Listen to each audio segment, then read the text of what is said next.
and welcome to CSD Head-to-Head. Today's players are Julio Jones versus Michael Thomas, and this video is a rest of season comparison suggested by Frankie Castro at Legendary Castro on Twitter.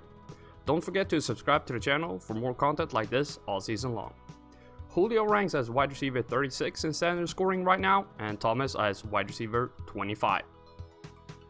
First, let's take a look at Julio Jones.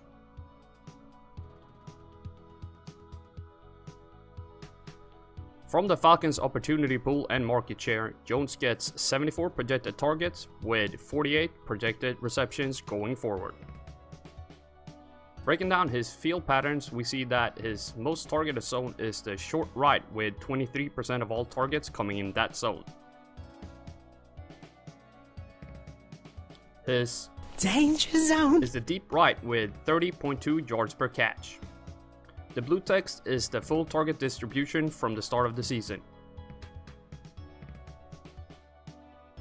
From the first 6 weeks, a top 12 receiver has had to score on average 16 fantasy points, a top 24, 11 points, and a top 36, 8 points. Julio has never been in the top 12, in the top 24 one time, and top 36 3 times. This is not elite production. He is projected to score 2.7 more touchdowns going forward if he continues these trends. Now let's look at Michael Thomas, and if you enjoyed this video, don't forget to hit that like button.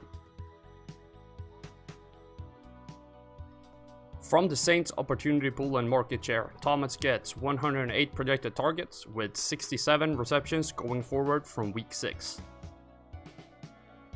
Breaking down his field patterns, we see that his most targeted zone is the short left with 43% of all targets coming in that zone.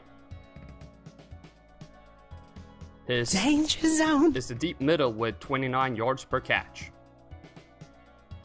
The blue text is his target distribution for this season. Thomas has been wide receiver number 1 one time, wide receiver number 2 twice, but has had 2 dud weeks as wide receiver number 4 or worse. He's projected to score 6.2 touchdowns in the last 11 games the Saints have to play, a great number that assumes he can continue the pace he's on right now. Let's have a look at how they perform in different situations.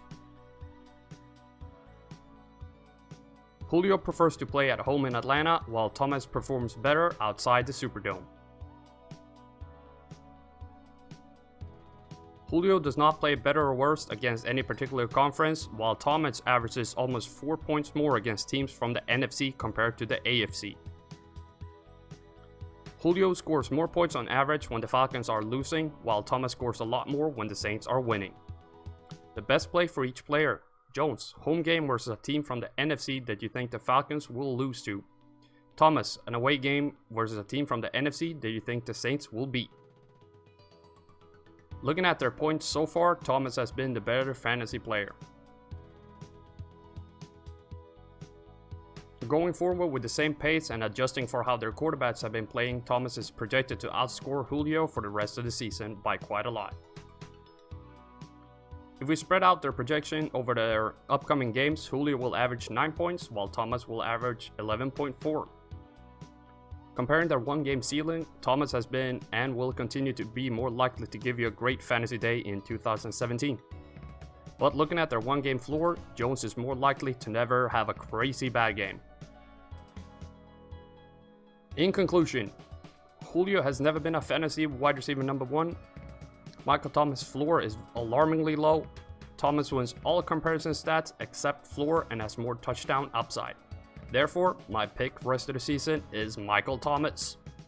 Thank you very much for watching CSD Head-to-Head. Hit that subscribe button for more weekly content, leave a like, it really helps the channel a lot, and as always, the spreadsheets are dark and full of terror.